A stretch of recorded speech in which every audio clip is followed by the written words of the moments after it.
Welcome to your full moon update for January 13th, 2025. First full moon of the year. Vedic Astrology in Gemini, punarvasu nakshatra, very auspicious. And we could be feeling pretty emotional with this full moon. There's just a lot of retrograde energy. Things are still really shifting. I am in Hawaii, and you're going to hear birds in the background, most likely. Hawaii is in a live place full of a lot of Shakti, and it's pretty noisy, and that's what is. I was hoping to give you more of a glimpse, but at least I got a reflection in the window here for you. So anyway, in this update, I am going to share with you what's so wonderful about this full moon and how you can use it to close the cycles that you need to close before stepping into your intention, into your vision for 2025. This gives us some energy to really help us to start again, start over, and to actually take the action that's necessary. Look, we live in the 3D world too. We're spiritual beings in the 3D world. We can intend and use conscious creation. And part of that process is the inspired actions that come through and that we actually move our feet and take the actions that we get the guidance on. So stay tuned. I'll bring you everything you need to know. Hi, I'm Prema and welcome to my YouTube channel. I'm so grateful that you're here. If you have not already subscribed, I so appreciate if you do. Seeing this on another platform, you can subscribe as well, like, share, I so appreciate it. If you have not taken the Sacred Wealth Code Archetype quiz and gotten one of your Sacred Wealth Code Archetypes, that lets you understand what you are wired for as far as purpose and prosperity goes. The link is down below, as well as the free Vedic chart calculator. The full moon in Gemini on January 13th is the first full moon of the year, 2025. And it's a perfect time to bring some closure to some things that maybe don't feel like they're finished up or have, closed from the 2024. Now, here's the thing. This is at 29 degrees. And since November of 2024 until April, we've had and are going to have, all of our full moons are at 29 degrees. They're right on that cusp of one sign and another. So we're still having this energy of closure, of endings. And in order to begin again, we need to have those endings. So it's on the border between the two signs, which is called in Vedic astrology, it's called Sandhi, which means to join together. And so there can be even an extra sense of like anxiousness, restlessness, anticipating something new, still thinking a little bit about the past. That's absolutely normal. And if you haven't even set your intentions for 2025 or don't feel like you're like really clear about them yet, this is a time to start to be able to take that process and really feel grounded in it, because we need a really clear intention for whatever it is we want to create, matched with the frequency, the way that's going to bring the feeling to you, how you're going to feel. If you haven't taken my 2025 forecast class and visioning, we do a whole visioning process in there as well. The link is down below to get that. It's just $55, and you will get a huge amount of value for that. Instant access you'll get. So this is where we don't feel like we're in one place or another. We might be like in between two rooms, but you get to start to choose now where you want to be. This is happening in punarvasu. Punarvasu is the star of renewal. It's right at the very tail end of Gemini, and then punarvasu straddles the two signs and goes into Cancer as well. So this is, again, perfect time to set your intentions. If you haven't done that, bring some closure to things so that you can start to take action, because this is in Gemini, and Gemini is a place of creativity and ideas and curiosity. It's ruled by both the communicator and the merchant in Vedic astrology. Yes, it's very good for business, good for you entrepreneurs, good for you leaders, and being able to, get things going, get things started. And this is a placement where, the moon, last full moon, was in Taurus. Taurus is about our values, what we value. Now we're bringing in the intellectual energy of Mercury. Mercury rules in this placement of Gemini. And it actually is opposite this moon at the time of the full moon in Sagittarius, helping us to keep our big vision alive or even create our big vision. And with the full moon here in Gemini, it's encouraging our curiosity, the ideas, and sharing them and tossing them around and sharing them with each other. This is really important in Gemini because Gemini is a place of communications, of ideas, of details, speaking and writing, getting your message out there, whether you do that like I'm doing it in video format, or you write, or you're on social media, whatever it might be. It really brings in this energy of curiosity. And so I want you to get curious about, what does it feel like you need to bring closure to in order to be able to start your intentions, or start some of the new projects, or even get a project going that you have wanted to get going for a long time. This is showing up in different ways for all of us, just depending on how this hits your chart. But in general, it is the third house. Third house is siblings, it's friends, it's our courage. And it gives us the courage to start. It does rule the arts, communication, short distance journeys, and our efforts that are based on fulfilling our desires, because it is a Kama house. Kama is a relationship house. So we want to have that pleasure in these Kama houses, and the pleasure we find here by the way of communicating and sharing with each other about our ideas, and really pursuing the curiosity around questions, and getting those deeper understanding to things.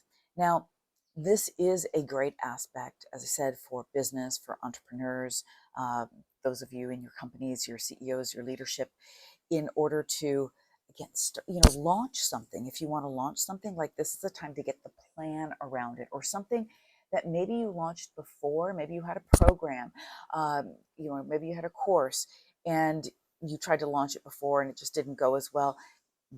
This is going to give you the energy to reinvigorate it and be re-inspired about it, and to do it again, because punarvasu is the nakshatra here, and punarvasu is the star of renewal. It translates to make light again. Make light again. And look, we all need light, and light makes it happen. So, you're animating your light by how, your gifts and what you're offering to the world, or you're dimming it down by what you're not, and where you do feel shut down.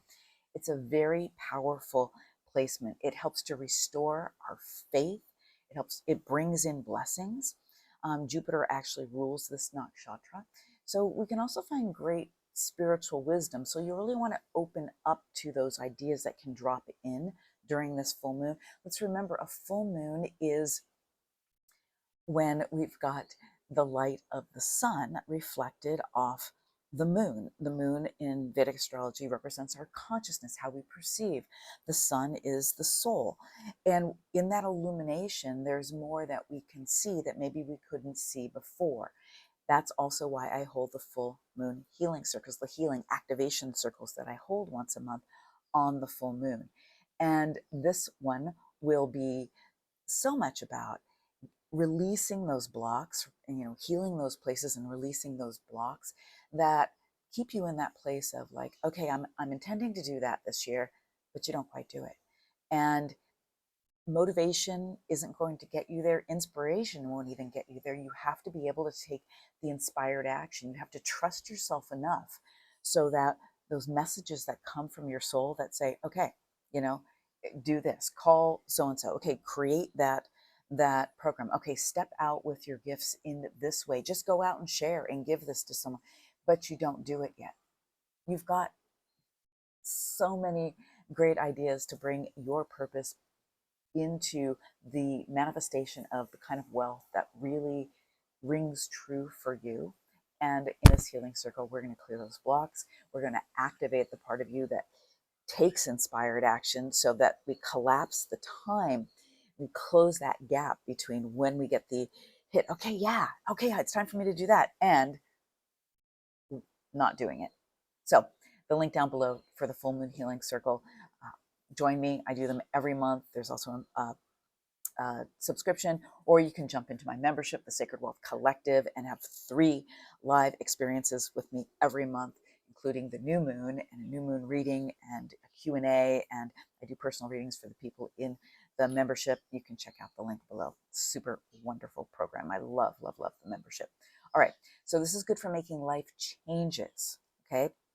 Connecting to the earth, connecting to our family. It's a place of joy and wisdom. It really supports us in taking that inspired action, but we've got to be clear about it to begin with. It's really a powerful start to this new cycle.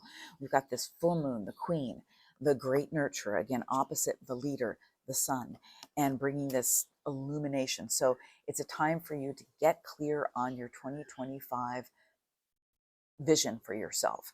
The vision process that I've created that you can get with the forecast, and also you can get it in my membership, is really about creating those, I want to say like the themes of the chapters for the year. Now you will fill in how that fleshes out as you move through the year, but setting those clear intentions so that you are aligning with the frequency of what you want to create is so incredibly, incredibly important. And clarity is power. So there's a part of you that just settles down when you have some clarity. Now, journaling is important and so useful for the ideas that are coming up on a regular basis, but do it during the full moon. Ask yourself the question, what are you restarting? What are you starting? Let me rephrase that. What are you starting with this full moon? Or what are you restarting? This could be in your business, it can be your health, it can be in your relationships, it could be your spiritual practice, or some facet of any of those. You want to take the time inward. You want to take the time to go into meditation, to walk in nature. I'm in Hawaii right now. I usually come to Hawaii for at least a week in January. I need that rejuvenation after being in the cold, wet climate in the Pacific Northwest, and just to come alive again. And I love it in January too, because it's a time where I'm again planning the year and really focusing in on the vision and letting the inspired actions come through. So just deep time in nature just really is a beautiful thing for me. Walking meditations, journaling, with all of that. So what is it for you? You want to dive into your spiritual practice. You want to get your feet on the ground in some way because you want to stay grounded with this. Stay out of the nitty gritty details of things. Keep the big picture in mind. And that's very much Jupiter energy, our great visionary. And that is very much Mercury being in Sagittarius currently. Now, right after this full moon, within a few hours, we've got the moon moving into Cancer, and it is going to line up and have a conjunction with Mars. And Mars is still retrograde in Cancer. Pretty soon, on the 21st, it's going to go into Gemini, and it's still going to remain in retrograde. You can watch my January forecast for all the details, okay, on January.